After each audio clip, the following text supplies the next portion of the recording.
Hello, my dear friends.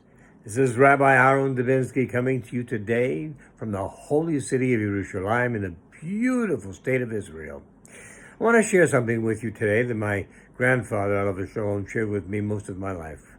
From the time I was old enough to understand what things were going on, he used to tell me he had a lot of sayings, but this one in particular I really remember. He said, "You need to understand, my son, that when you stop learning, you stop growing. And like all things, when you stop growing, you start dying." It didn't mean much to me when I was 6 or 7. But the older I got, and the more I learned, the more important this phrase became to me. A reason I bring this up is because we have an example today in today's Torah portion. This is Shabbos coming up now. And we have in today's Torah portion something that tells us that the kings of Israel were required, not requested, not if you feel like it, go ahead and do it, required by halacha to write two Torahs, their own personal Torahs, and they were required to learn from them every day. Now, for those of you who've ever seen a Torah, and see what it looks like on the inside, not just the cover, but take the cover off, unroll it, and look at it, it's something to behold. And it's not at all what you might call simple.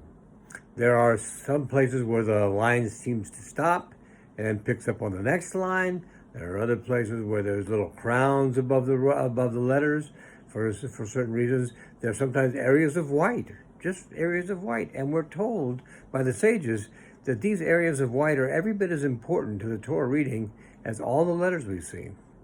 Now, when the kings wrote their Torah, they had to do it exactly like it was done here. There's no similarities, no similar Torahs. You can't do a similar Torah.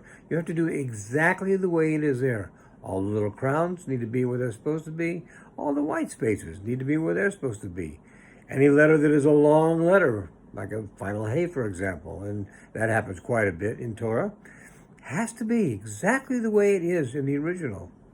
You can't take liberties. You can't do it your own way. You can't say, "Hey, I'm king. I need to get this done. I don't have time to mess around with this all day." Can you imagine the amount of time and work involved in writing a Torah, a kosher Torah? I can tell you, my friends, it is mind-boggling. There are not that many people who are authorized to do it. Somebody who's a Stam Torah who can do this type of work will tell you it's a lot of work. It's page after page after page. Yeah, it's on a scroll, but the scroll, if you ever go get close to a Torah, you'll see the scrolls seem to go on forever. It's a lot, and it's a lot to learn. Now, you'd think that the king, being the king, could make his own rules. He wouldn't have to write it exactly like it was. He could hurry through it and just write it out however it comes out, as long as all the words are there. Nope, can't do that. Has to do it exactly the way it's always been done, the way it's been done for thousands of years. It doesn't change. It isn't going to change. And that's how he had to do it. Not only that, but you'd think he could do whatever he wanted in his spare time. After all, he's the king. But oh, no. In his spare time, it was not spare time to learn Torah. He had to do that. That was a requirement of being the king. It connected him not only to God, but to the people in general. And this is extremely important. Both connections are extremely important for a king, the one who is ruling over the people. You know, this king has to come from the children of Israel. It can't come from outside. They can't go to Serbia and get a king and bring him in and make him the king. It doesn't work that way. It has to be one of the children of Israel. That's a first requirement. So he's one of the people that he represents, because he was literally born into it. So this is how his life goes. And this is how our life goes as well, because I've had a lot of people come up to me over the last several years and say to me, "Rabbi, you always talk about do this, do that. How can I get closer to Hashem? What can I do?" They always, well, I won't say always, but a lot of them want to skip right to the Zohar. They want to go with the mystical stuff. It's intriguing. Who wouldn't want to do that? They want to go to the mystical things. The problem is, The mystical things aren't always in a position where they can understand them. You know, you may be 16 years old and you want to drive a car. And at 16 years old, you can drive a car. At 5 years old, you cannot drive a car, at least not legally. As you go on in life, you want to fly a plane. You want to go on a rocket ship. Each of these takes a new skill set, a new condition of age and experience. Well, the same thing is true with the Zohar.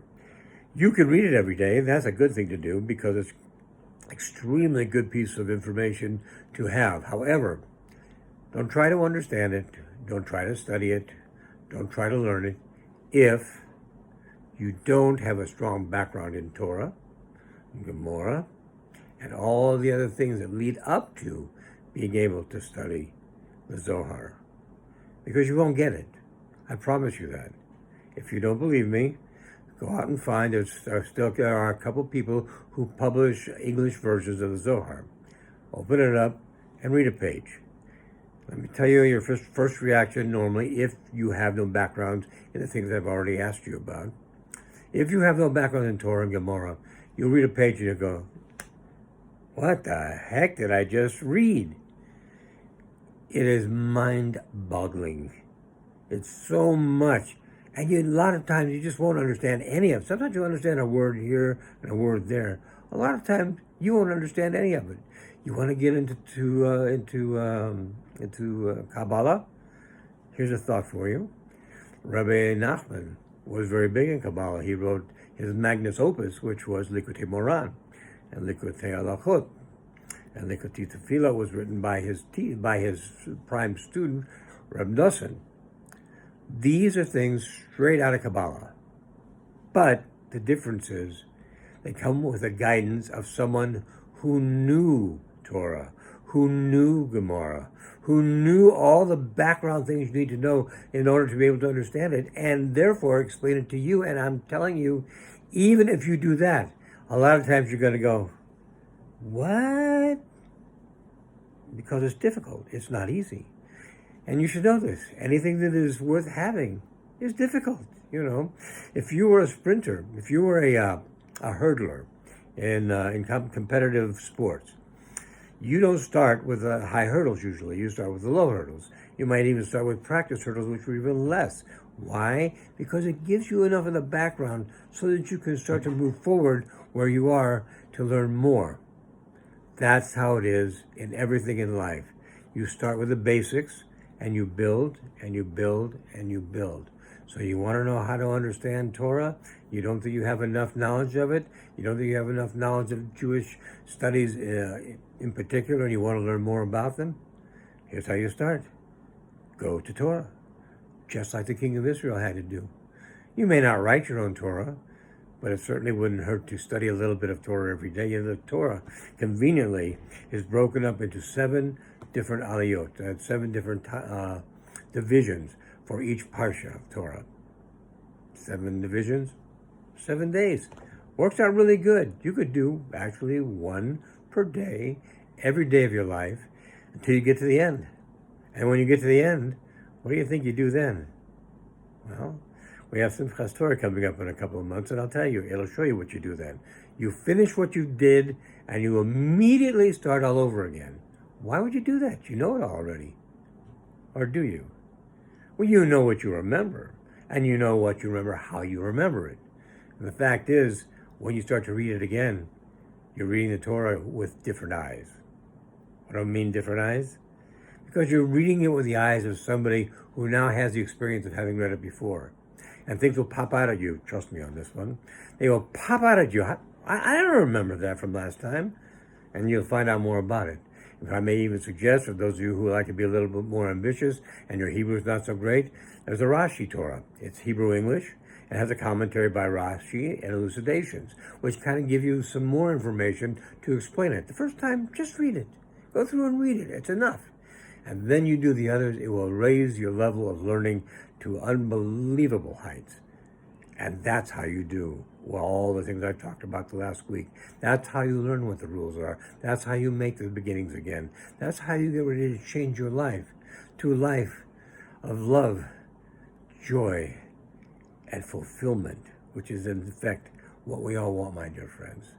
So take this today as your lesson for the week for Shabbos, and start your week off after Shabbos particularly in a new life with a new consciousness, because this will change your life forever. Remember, when you stop learning, you stop growing. And when you stop growing, you start dying, and none of us wants to do that. We all want to live forever. And in a way you can as a Torah scholar. So begin to learn, and don't begin next week. You heard it today because today's the day to begin. So begin today. Be well, my friends. Have a good Shabbos. Shana Tova for the coming new year. Everybody have a great Shabbos, a great week ahead. Be well, my friends. God bless.